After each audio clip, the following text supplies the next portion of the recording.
కీర్తనల గ్రంథము 65వ అధ్యాయము 8వ వచనం అండి. కీర్తనల గ్రంథము 65వ అధ్యాయము 8వ వచనం అండి.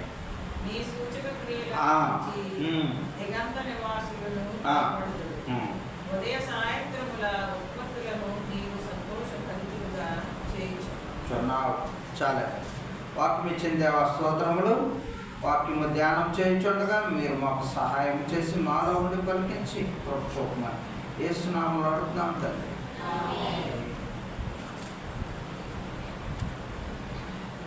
కీర్తనల గ్రంథము 65వ అధ్యాయము 8వ వచనంలో నీ సూచక్రియలు చూసి దిగంతవాసులు భూదిగంతవాసులు భయపడుదురు. చూసారా, ఇక్కడ మనకి మన భూమి మీద నివాసులు మాత్రమే మనకు తెలుసు. అయితే వారితో పాటు భూదిగంతవాసులు కూడా భయపడతారని చెప్తూ ఉన్నారు. ఎందుకనగా ఆయన సూర్యచంద్ర నక్షత్రముల బట్టి భూమి కంపిస్తూ ఉంటుంది. దాన్ని బట్టి వారికి కూడా అలజడి కలిగి మనకైతే ఉరుములు మెరుపులు ఇవన్నీ కూడా చూస్తూ ఉంటాం. వారికి ఎలా కలుగుతూ ఉంది భయము అనగా దేవుడు సృష్టించిన ఈ సమస్తమైన సృష్టిని బట్టి కదలిక ద్వారా భూదిగంతమ వాసులు భూమిలో దగ్గర ఉన్న అడుగంటి ఉన్నవారు కూడా ఆ అలజడికి ఆ సూచక్రియకు భయపడతారు. కానీ అయితే మనమైతే దేవుని బిడ్డలము భయపడము, ఎటువంటి సూచక్రియలకైనా సరే భయపడము అని వాక్యం సెలవిస్తుంది. నేను చెప్పబోయే వివరణ అంతా కూడా సిద్ధపాటు కలిగిన స్త్రీలు, సిద్ధపాటు కలగలేని అలాగే నిర్లక్ష్యముగా ఉన్న స్త్రీల కోసం బుద్ధిగల కన్యకలు, బుద్ధి లేని కన్యకలు ఎలా ఉంటూ ఉంటారో సిద్ధపాటుగా ఏ విధంగా ఇంచుమించు అలాగే మీనింగ్లోకి వస్తుందండి నేను చెప్పే వివరణ అంతా కూడా. అయితే ఇక్కడ సూచక్రియలు చూచి భూదిగంత వాసులు భయపడుదురు. అలాగే అన్యులైనా సరే మనకి ఆయన చేసే సూచక్రియలు చూసి భయపడతారు. మనమైతే భయపడము, భయపడకూడదు అని వాక్యం సెలవిస్తుంది. ఏ విధముగా అనేది వాక్యము ద్వారా మనము ఒకసారి చూసుకుందామండి. అయితే కింద ఉదయ సాయంత్రం ఉత్పత్తులను సంతోషభరితములుగా చేయుచున్నావు. ఉదయ సాయంత్రము ఉత్పత్తులు అనగా ఉదయము సాయంత్రము అనగా సూర్యుడు చంద్రుడు ఉత్పత్తులను చూసి మనకి ఆనందము సంతోషభరితులుగా మనము వాటి ద్వారా మనము అనుభవిస్తూ ఉన్నాం. అంతేగాని వాటి ద్వారా మనకి భయము కలగటము లేదు. అయితే ఇక్కడ చూడండి, ఇర్మియా 10:2లో చెప్తూ ఉన్నాడు, మనల్ని అన్యజనుల ఆచారములు అభ్యసించకుడి, ఆకాశమందు అగపడు చిహ్నములకు జనములు భయపడుదురు కానీ మీరు వాటికి భయపడకూడి. ఈ రోజున మనము కొన్ని ఇక్కడ మేఘము వస్తూ ఉందనుకోండి, ఫర్ ఎగ్జాంపుల్ వాతావరణము చల్లబడింది, ఫర్ ఎగ్జాంపుల్ చల్లబడి మేఘములు ఉరుములు వస్తూ ఉన్నాయి. మనకి అది ఒక సూచక్రియ. ఏమిటి? వర్షం రావచ్చు అనేది ఒక సూచక్రియ. ఈ సూచక్రియలను చూసి అయితే ఈ రోజున మనకి అంచె దినముల్లో మనము ఉన్నాం, అంచె దినముల్లో రాకడ దినాల్లో ఉన్నాం. కొంతమంది టీవీలో తెలుసు కదండి, ఏమని చెప్తారు, సూర్యుడు ఎర్రగా ఉన్నాడు, చంద్రుడు ఎర్రగా ఉన్నాడు, ఈ రోజున ఫలానా రోజున యుగాంతము అయిపోతుంది. అది ఒక సూచక్రియ. అదొక సూచక్రియ వచ్చినప్పుడు జనం అందరూ ఏమవుతారు? భయభ్రాంతులకు గురవుతూ ఉంటారు. అయితే దేవుడు చెప్తూ ఉన్నాడు, సూచక్రియలను వచ్చేటప్పటికి యుగాంతం వచ్చేటప్పుడు మీరైతే భయపడరు, భయపడకూడదు. అన్యజనులు భయపడతారు. ఎందువలన వారు భయపడతారు? మనమైతే ఎందుకు భయపడమో ఒకసారి చూసుకున్నట్లయితే అయితే ఈ ద్వితీయోపదేశ కాండము 4వ అధ్యాయం 34లో ఉంటుందండి. ఈ ఐగుప్తులో మీ కన్నుల ఎదుట చేసిన వాటినన్నిటి చెప్పిన దేవుడైన శోధనలతోనూ సూచక్రియలతోనూ ఆశ్చర్యకరములతోనూ ఒక జనము నుండి తన కొరకు ఒక జనమును తీసుకుని యత్నము చేసిన వాడు అని ప్రశ్నేస్తూ ఉన్నాడు. ఈ రోజున ఐగుప్తీయుల నుంచి ఇజ్రాయేల్ని విడిపించడానికి వారు దేవుడు ఎలా చేశాడంటే వారి యొక్క కన్నుల ఎదుటే చేసి ఉన్నాడు. అద్భుత సూచక్రియలన్నీ కూడా ఎటువంటి సూచక్రియలు కొన్ని వివరణ చూసుకున్నట్లయితే ఆయన మాట్లాడుతున్నప్పుడు మోషే కొండ మీదకి రమ్మన్నప్పుడు మేఘము కప్పివేసి ఉండేది. అయితే మనము సర్వసాధారణంగా మనం చూసుకున్నట్లయితే దూరం నుంచి చూసుకున్నట్టు కొండలు మేఘములు కమ్మివేసినట్లుగా మనం చూస్తూ ఉంటాం. అలాగే కొండ మీద సీనాయి కొండ మీద ఉన్నప్పుడు ఆయన మేఘము వచ్చి ఆ కంపించి దేవుడు వచ్చే ముందు భయంకరమైన శబ్దము వచ్చేటప్పుడు దుమ్ము ధూళి రేగిపోయినప్పుడు ప్రజలందరూ కింద ఉండేవారు. ఆ సూచక్రియలు చూసి వారందరూ కూడా భయభ్రాంతులు గురయ్యేవారు. ఇక్కడ చూసారా, భయభ్రాంతులకు గురి చేసి ఆయన మోషే గారు మాత్రం ఆయన స్వరము వినేవారు. చూసారా, దేవుడు ప్రత్యేకించి మోషే గారిని ఈ విధముగా వాడుకుని ఆయన స్వరము విని వీరికి చెప్పేవారు.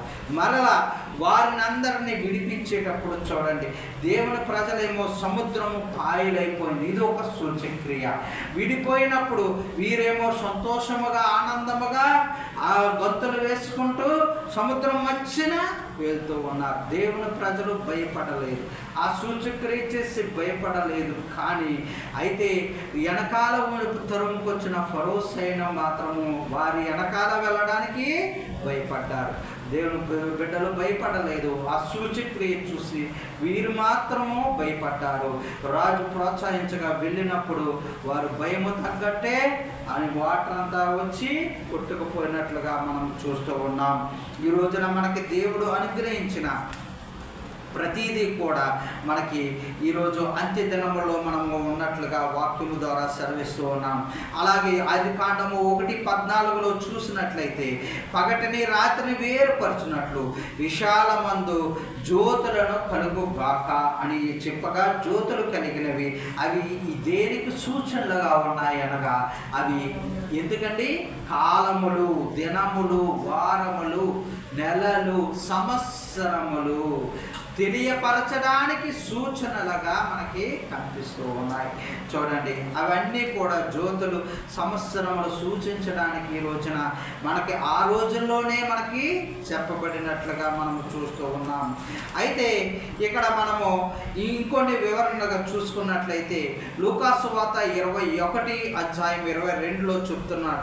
ఈ రోజున మనం అందరము కూడా ప్రతిదండన దినములు అనగా ప్రతీకారము వచ్చు దినములు, శిక్షకు పాత్రుడయ్యే దినములు అనగా అంచె దినములు అని ఈ దినములకి మనకి పేరు. మనకందరికీ తెలుసు, ఒక దేశం మీదకి ఒక దేశము, అలాగే ఒక రాష్ట్రం మీదకి ఒక రాష్ట్రం, జనము మీదకి జనము వస్తూ ఉన్నాయి. ప్రకృతి విపత్తులను బట్టి ఈ రోజున మనం అందరము అంచె దినములలో ఉన్నట్లుగా మనం చూస్తూ ఉన్నాం. అంచె దినముల్లో కొన్ని సూచక్రియలు కూడా ఏ విధముగా ఉంటాయో దేవాతి దేవుడు మనకి తెలియపరిచాడు. ఎలాగనగా శ్రమ శ్రమ శ్రమ, గర్భిణీలకు శ్రమ, పాలిచ్చు వారికి శ్రమ, యెరూషలేము అన్య జనుల చేత తొక్కబడుతూ ఉన్నది. ఇది ఒక సూచన క్రియ. ఇది ఎంతో బాధాకరము.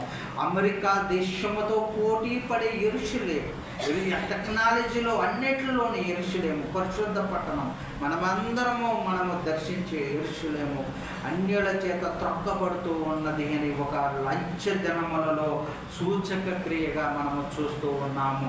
అలాగే రెండవది సూర్యచంద్ర నక్షత్రములో సూచనలు, భూమి మీద సముద్ర తరముల ఘోష వలన కలవరపడిన జనములకు శ్రమయు కలుగును, శ్రమయు కలుగును, జనములకు శ్రమ. ఆ ఘోష, సముద్రపు ఘోష వలన మనకి భయము కలుగుతుందో అంటే కలవరాటు పడుతూ ఉందంట. అయితే ఈ రోజున ఇంకా అక్కడ చూడండి, మనము సైంటిస్టులు చెప్తూ ఉంటారు, ఒక గ్రహం నుంచి ఉల్కాపాత పడుతూ ఉంది, అది ఏ ప్రదేశంలో పడుతుందో మనకు తెలియదని ఒక అనౌన్స్మెంట్ కూడా చేస్తారు. కొన్ని అయితే భయపడతారని కొన్ని ప్రసారం కూడా చేయరు. ఆ రోజు గడుస్తుందా లేదా అని శాస్త్రవేత్తలు అలా ఉంటారు. అది పడి పడి పడి ఎక్కడ పడుతూ ఉంది, సముద్రంలో పడిపోయింది అనుకోండి, వారందరూ కూడా ఊపిరి పీల్చుకుంటారు. అలాగే ఈ అంచె దినాల్లో వాటి వలన కూడా మనకి భయము కలుగుతూ ఉంది. అంచె దినముల్లో అనగా భూమి మీద ఎక్కడైనా కూడా పడవచ్చు, దానివల్ల భారీ నష్టము కలుగుతూ ఉన్నది. ఉన్నది. ఇవన్నీ కూడా మనకి కలవరాటు పడే జనములకు శ్రమ కలిగే, భయము కలిగే వార్తలు. అలాగే మరలా ఇంకా ఆకాశ మండలి శక్తులు కదిలింపబడును, ఆకాశ మండలి శక్తులు కదిలింపబడును గనక లోకము మీదకి రాబోచున్న వాటి విషయమై భయము కలిగి మనుషులు ఎదురు చూచుచు ధైర్యము చెడి కూలుదురు. ధైర్యము కోల్పోతాము. ఆ సమయంలో మనం అందరము కూడా ధైర్యము కోల్పోవలసిన వారమే. ప్రతి ఒక్కరము ధైర్యము కోల్పోతారు. అలాగే అవన్నీ కూడా కదిలించబడుతూ ఉన్నాయి. కాబట్టి ఆ దినమున ప్రభు అంచె దినములు ఆ తర్వాత ప్రభు మన దగ్గరకు వస్తూ ఉన్నారు. చూసారా, సిద్ధపాటుకి ఇవన్నీ కూడా జరిగిన తర్వాత మనకి ప్రభు మనకి వస్తూ ఉన్నాడు. అప్పుడు మనిషి కుమారుడు ప్రభావముతో మహామహిమతో ఆకాశంలో వచ్చుట చూతురు. ఆయన వచ్చేటప్పటికి మనమైతే చూడండి, ఒక లంచం తీసుకున్న వారు ఉంటారు, అధికారులు కానీ ఎవరైనా సరే. అయితే వారు సడన్గా అధికారి చెకింగ్ ఆఫీసర్ వచ్చాడు అనుకోండి, వారందరూ ఏమి అవుతారు? భయముతో వణుకుపోతారు, భయముతో ఉంటారు. వారందరికీ కూడా భయము కలుగుతుంది. ఎందుకనగా వారిని ఎదుర్కోలేరు, వారికి మొహం చూపించలేరు, భయముతో దాక్కోవడం జరుగుతూ ఉంది.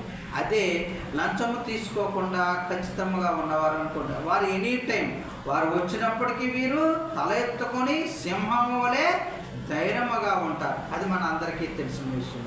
నీతిమంతులు సింహము వలె ధైర్యముగా ఉందరని సామెతలో ఉంటుంది. అలాగే ఆ రోజున ప్రభు వచ్చేటప్పటికి ఎవరు అన్యులైతే భయపడుతూ ఉంటారు, ఎరగిన వారు మారు మనసు పొందిన వారైతే భయపడుతూ ఉంటారు, సిద్ధపాటు లేని వారైతే కలవరపాటు పడతారు. అయితే మనమైతే ఎలా ఉండాలో ప్రభువే మనకి ముందుగా చెప్పి ఉన్నారు. ఇది జరగనారంభించినప్పుడు మీరు ధైర్యము తెచ్చుకొని తల ఎత్తుకొని ధైర్యముగా నిలవబడి, అనగా సిద్ధపాటు కలిగిన వారు మనం అందరము ఏ క్షణములో అయినా రెడీగా ఉండవారు గల స్థితిలో ఉన్నవారము. కాబట్టి మనం ఏమవుతామో తల ఎత్తుకొని ధైర్యముగా ఎదుర్కొంటాము. ఒక ఆఫీసర్ని ఎలా ఎదుర్కొంటూ ఉంటారో అలాగే లంచం తీసుకోకుండా ఉన్నవారు ఏ విధముగా సింహం వలె ధైర్యంగా ఉంటారు. అలాగే మనము కూడా ప్రభు చెప్తూ ఉన్నాడు, తలెత్తుకొని ధైర్యముగా ఉండండి అని చెప్తూ ఉన్నాడు. మీ విడుదల సమీపించుచున్నది అనే వాక్యం ద్వారా సెలవిస్తూ ఉన్నారు. అలాంటి సిద్ధపాటు మనకి ఈ సంఘము ద్వారా మనకి కలగాలి. అలాగే మహిమందిరము, అలాగే సొన్న దేవాలయం, ఆ వరుసలోనే మనము ముందంజలో ఉండాలని దేవాది దేవుని పేరట నేను ఆశపడుతూ ఉన్నాను. అలాగే చూడండి, సిద్ధపాటు కలిగి ఆగిపోలేదు, సాగిపోతూ ఉన్న సంఘము మనది. చిన్న సంఘమైనా సరే మనల్ని దేవాది దేవుడు వాక్యం ద్వారా బలపరుస్తూ అనేక ఆత్మలను రక్షించే కృప ముందుగా చేస్తూ ఉన్నాడని ప్రవచనం ద్వారా సెలవిస్తూ ఉన్నాం. అలాగే దేవాది దేవుడు ఇంకొక సూచక్రియ కూడా చేసినప్పుడు ఏ విధముగా కలవరాటు పడ్డారో అది కూడా చిన్న వాక్యము చెప్పుకొని ముగించుకున్నామండి. అయితే అపోస్తలులైన వీరందరూ కూడా మేడగదిలో ఉన్నప్పుడు మనందరికీ తెలిసిన విషయమే. ఆకాశము నుండి ఏమయ్యిందండి? బలమైన వీచు గాలి వంటి ఒకదని అకస్మాత్తుగా వారు కూర్చొని ఉన్న ఇల్లంతయు నిండెను. పెద్ద శబ్దము, అపోస్తలుల 2వ అధ్యాయంలో ఉంటుంది. అయితే పెద్ద శబ్దము వచ్చి, అయితే ఇదంతా కూడా ఆ శబ్దానికి వారైతే భయపడ్డారు. బయట వారందరూ ఏదో జరిగిందని గుంపు కూడారు. కానీ ఆ శబ్దానికి వీరైతే, దేవుని ప్రజలు అయితే వీరైతే ఏం చేశారండి? శిష్యులైన వారు అది అగ్ని వంటి నాలుకలు విభాగింపినప్పుడు వారిలో రాలగా పరిశుద్ధాత్మతో వారు నింపబడిన వారే. వీరికేమో అది ఆధ్యాత్మిక సంతోషముగా నింపబడి చక్కగా అన్య భాషలతో మాట్లాడుతున్నారు, వివిధ రకాల భాషలతో మాట్లాడుతూ ఉన్నారు. వీరికైతే ఆ శబ్దము, ఆ గాలి వారికైతే ఆనందము, సంతోషము కలిగి అనేక ఆత్మీయ వరాలు పొందినట్లుగా, వాక్కు శక్తి కూడా కలిగినట్లుగా చూస్తూ ఉన్నాము. కానీ బయట వారికైతే ఇదేదో జరిగిపోయిందని చెప్పేసి ఆ వింతను చూసి ఆశ్చర్యపోయారు. అలాగే అక్కడ సమయంలో కూడా సిద్ధపాటు కలిగిన వారమై మనము ధైర్యముగా, నీతిమంతులు ధైర్యముగా ఉందరు అన్నట్లుగా మనము తలెత్తుకొని సిద్ధపడి రాకలో ఎత్తపడి ధన్యత ధన్యత దేవాతి దేవుడు వాక్యం ద్వారా మనందరికీ అనుగ్రహించును కాక. ఆమేన్. వాక్యం ఇచ్చిన దేవా స్తోత్రమును, వాక్యమును దీవించి బలపరిచి వాక్యం ద్వారా మరియు అలాగే శుక్రవారం ఆరాధన మరియు అలాగే రేపు స్వార్థ మరలా ఆదివారం పరిశుద్ధపరచడానికి మేము సిద్ధపాటు కలిగి అలాగే నీ రాకడలో ఎంతబడి ధన్యత మా అందరికి అనుగ్రహించమని యేసు నామములో అడుగుతున్నాం తండ్రి. ఆమేన్.